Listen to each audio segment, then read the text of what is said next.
Hi மக்களே, எல்லாருக்கும் வணக்கம். நான் உங்கள் விஜயலட்சுமி. இன்றைக்கி நம்ம புதுசாக பார்க்க போகிற டாபிக் ப்ரெக்னென்சி டைமில் பிளட் ப்ரெஷர்னால் என்ன, பிளட் ப்ரெஷர் வந்துட்டு இருக்குன்னு சொல்கிறாங்க டாக்டர். அப்படின்னா என்ன, அது ஏன் வருது, அதனுடைய மேனேஜ்மெண்ட் என்ன, அதனுடைய ட்ரீட்மெண்ட் என்ன, பேபியும் மதரும் சேஃபாக இருப்பாங்களா, அதை பற்றி தான் நான் இந்த வீடியோவில் சொல்ல போகிறேன். ஓகேவா? ஓகேங்க. வாட் இஸ் பிளட் ப்ரெஷர் அப்படின்னு கேட்டால், இப்போது எல்லாருக்கும் வந்து சிலர் நினைப்பாங்க, ப்ரெக்னென்சி டைமில் பிளட் ப்ரெஷர் வருதா, யூஸ்வலாக வயசானவங்களுக்கு தானே வரும், ஏன் இந்த டைமில் வருதுன்னு சொல்லிட்டு நிறைய பேருக்கு டவுட் இருக்கும். இது வந்து எப்படி டயக்னோஸ் பண்ணுறாங்க, எப்படி செக் பண்ணுறாங்கன்றதையும் நான் சொல்கிறேன். ஓகேங்க, வாங்க வீடியோக்குள்ளே போகலாம். First, what is blood pressure அப்படின்னா, இப்போது உங்களுடைய ப்ரெஷர் செக் பண்ணும்போது 2 ரீடிங் இருக்குங்க. அதாவது 140 140 ஒரு ஸ்லாஷ் போட்டு ஓவர் 90 இது மாதிரி 2 ரீடிங் இல்லை அபோவ், அதுக்கு மேலே உள்ள நம்பர்ஸ் 150 ஓவர் 100 160 அது மாதிரி நம்பர் இருந்ததுனாலே உங்களுக்கு வந்து பிளட் ப்ரெஷர் இருக்கிறதா அர்த்தம். ஓகேவா? எப்போ வந்துட்டு உங்களுக்கு அதை கன்ஃபார்ம் பண்ணுறாங்கன்னா, இப்போ நீங்கள் ஒரு ப்ரெக்னென்சியை 20 வீக்ஸாக பிரிச்சுக்கோங்க. யூஸ்வலாக 40 வீக்ஸ் இல்லையா, 20 வீக்ஸ் பிரிங்க. இந்த ஃபஸ்ட்டு 20 வீக் இருக்கு இல்லையா, அதுக்கு முன்னாடி உங்களுக்கு இருந்துச்சுன்னா ஏற்கனவே உங்களுக்கு பிளட் ப்ரெஷர் இருந்தது, அது நீங்கள் கண்டுபிடிக்கலன்னு அர்த்தம். அதுவே 20 வீக்ஸுக்கு அபோவ் இருந்துச்சுன்னா அது வந்துட்டு உங்களுக்கு ப்ரெக்னென்சி இன்டியூஸ்டு ஹைப்பர் டென்ஷன் சொல்லுவாங்க, இல்லைன்னா ஜெஸ்டேஷன் ஹைப்பர் டென்ஷன் சொல்லுவாங்க. இப்போ வந்துட்டு ஓகே, எனக்கு ப்ரெஷர் இருக்குன்னு சொல்கிறாங்க, நான் வீட்டில் என்னென்ன சிம்டம்ஸ் இருந்தால் டாக்டர்கிட்ட போயிட்டு உடனடியாக ரிப்போர்ட் பண்ணணுன்றதை பற்றி தான் நான் சொல்ல போகிறேன். ஃபஸ்ட்டு, நீங்கள் ரொம்ப டீட்டெயிலாக ஏன் இது வருது, என்ன வருது அப்படிலாம் நான் ரொம்ப டீட்டெயிலாக போக போகிறதில்ல. ஜஸ்ட்டு நீங்கள் என்னென்னலாம் வீட்டில் இருந்தால் நீங்கள் டாக்டரை பார்க்கணும் அப்படின்னா, எந்த டைமில் உங்களுக்கு தலைவலி வந்தாலும், ஹெட்டேக் இருந்தாலும், இல்லைனா வந்துட்டு வாமிட்டிங் சென்சேஷன் உங்களுக்கு யூஸ்வலாகவே ப்ரெக்னென்சியில் வரும், பட் சடனாக வந்துட்டு உங்களுக்கு ஒரு நெஞ்சு எரிச்சல் வந்துட்டு வாமிட் வர மாதிரி இருக்கும். மேல் வயிறு இந்த ரைட் சைடு வந்துட்டு வயிறு வலிக்குங்க, மேல் வயிறு வலிக்கும். கண்ணு வந்து மங்கலாக தெரியும், ப்ளர்டு விஷன் சொல்லுவோம் நாங்கள். அது வந்து கண்ணு உங்களால் பார்க்கவே முடியாது, தலை சுத்தல் வரும். இது எல்லாமே பிளட் ப்ரெஷரோட அறிகுறி.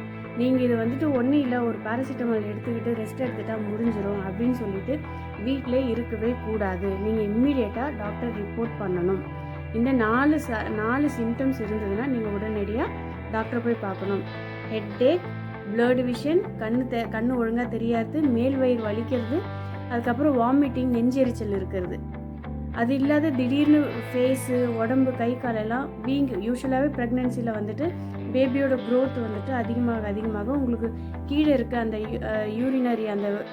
அந்த யூரின் போகிற டேங்க்கை வந்துட்டு அது ப்ரெஸ் பண்ணுறதால உங்களுக்கு வந்து ஸ்வெல்லிங் வரும். பட் பிளட் ப்ரெஷர் இருக்கும்போது உங்களுக்கு ஸ்வெல்லிங் இருக்குது அப்படின்னா நீங்கள் ரொம்ப கேர்ஃபுல்லாக இது பார்க்கணும். ஸோ இதெல்லாம் இருந்ததுன்னா டாக்டரை போய் நீங்கள் பார்க்கணும். ஓகே, இதெல்லாம் வந்துட்டு அலர்ட் சைன். முக்கியமாக இதை மறந்துடாதீங்க, இது எப்போவுமே ஞாபகத்தில் வச்சு. அடுத்தது, ஏன் எனக்கு வருது, என்ன ரீசன் எனக்கு வந்து பிளட் ப்ரெஷர் வந்தது அப்படின்னா, நீங்கள் ப்ரெக்னென்ட் ஆனது, அதாவது அடலசன்ட் டீனேஜ் ப்ரெக்னன்சின்னு சொல்லுவோம். நீங்கள் அந்த டைமில், அதாவது பிஃபோர் 20யும் அபோவ் 40, யூஸ்வலாக 30க்கு மேலே போனாலே நம்ம எல்டர்லி ப்ரெக்னன்சின்னு சொல்லுவோம் இந்தியாவில். சில கண்ட்ரியில் வந்துட்டு 35 40 சொல்கிறாங்க. பட் அந்த 20க்கு பிஃபோர் 40க்கு ஆஃப்டர் நீங்கள் ப்ரெக்னென்ட் ஆகிறீங்க அப்படின்னாலே அது வந்து ரொம்ப டேஞ்சருங்க. என்ன வேணாலும் வந்துட்டு வர சான்ஸ் இருக்குது. சிலவங்க நார்மலாக ஹெல்த்தியாக டெலிவரி பண்ணி போகிறவங்களும் இருக்காங்க, பட் ரொம்ப ரிஸ்க் ஜாஸ்தி. அதில் ஒன்று பிளட் ப்ரெஷர் ப்ரெக்னென்சியில் வர்றது. மேக்ஸிமம் இந்த 20-30க்குள்ளே நீங்கள் வந்துட்டு அந்த ப்ரெக்னென்சி பிளான் பண்ணுறது ரொம்ப நல்லது. ஏன்னா அதுக்கப்புறம் ரிஸ்க் எல்லாமே நம்ம அட்வான்ஸ்டு ஏஜாக போகுது, அதாவது எல்டர்லி ப்ரெக்னென்சியாக போகிறோம், இல்லைனா டீனேஜ் ப்ரெக்னென்சி, இது காரணம். 2வது, ஒபேசிட்டி.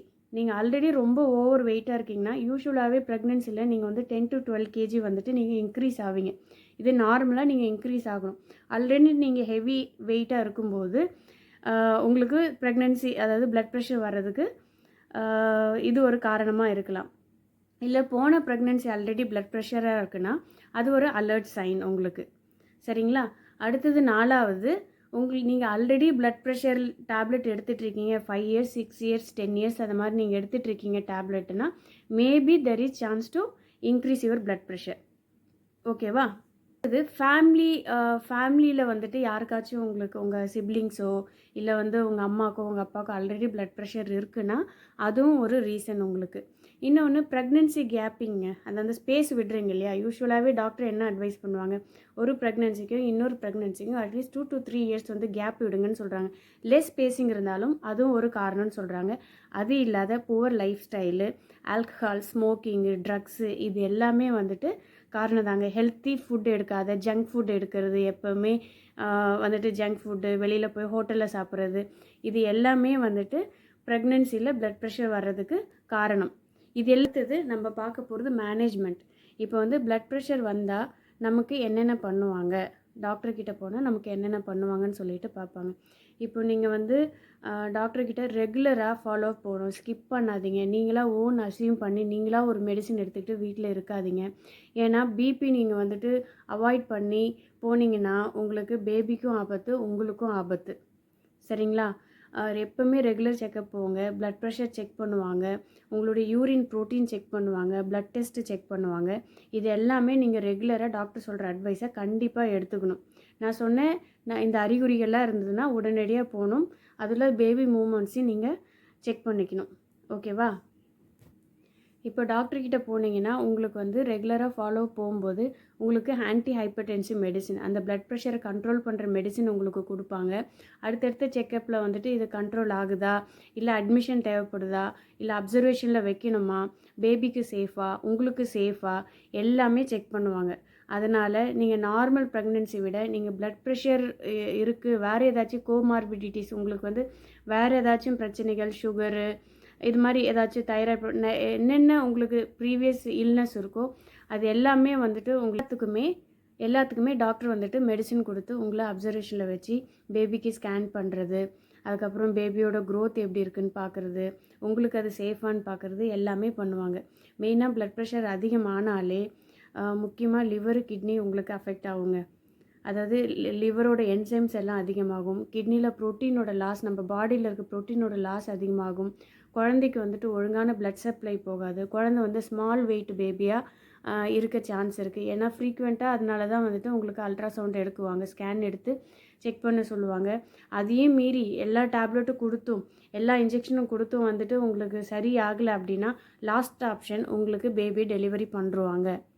பேபியோட சர்வைவல் ரேட் வந்து இப்போ 28 வீக்ஸ் 32 வீக்ஸ் வந்துட்டு ஆயிடுச்சு அப்படின்னா ஒரு ஸ்டீராய்டு இன்ஜெக்ஷன் வந்துட்டு 2 இன்ஜெக்ஷன் 24 ஹவர்ஸ் அப்பார்ட் வந்துட்டு உங்களுக்கு கொடுத்து சேஃபாக உங்களை டெலிவரி பண்ணி உங்களுக்கு எல்லாமே எக்ஸ்பிளைன் பண்ணுவாங்க. ஒன்ஸ் டெலிவரி ஆனாலே உங்களுடைய ப்ளட் சர்க்குலேஷன் திருப்பி ரீகெயின் ஆகி இது எல்லாமே உங்களுடைய ப்ளட் ப்ரெஷர் கம்மியாகிறதுக்கு சான்ஸ் இருக்குது.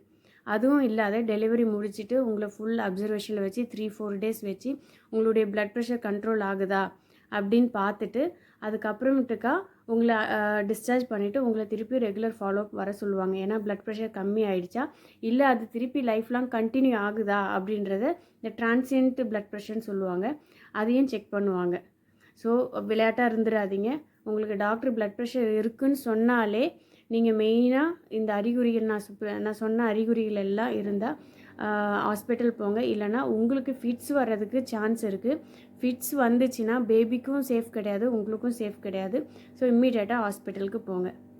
இந்த வீடியோவில் உங்களுக்கு ஏதாச்சும் டவுட் இருக்குன்னா கமெண்ட் பண்ணுங்கள், நான் கிளியர் பண்ணுறேன். தேங்க்யூ. நெக்ஸ்ட் ஒரு புது டாப்பிக்கில் உங்களை நான் சந்திக்கிறேன். Thank you so much.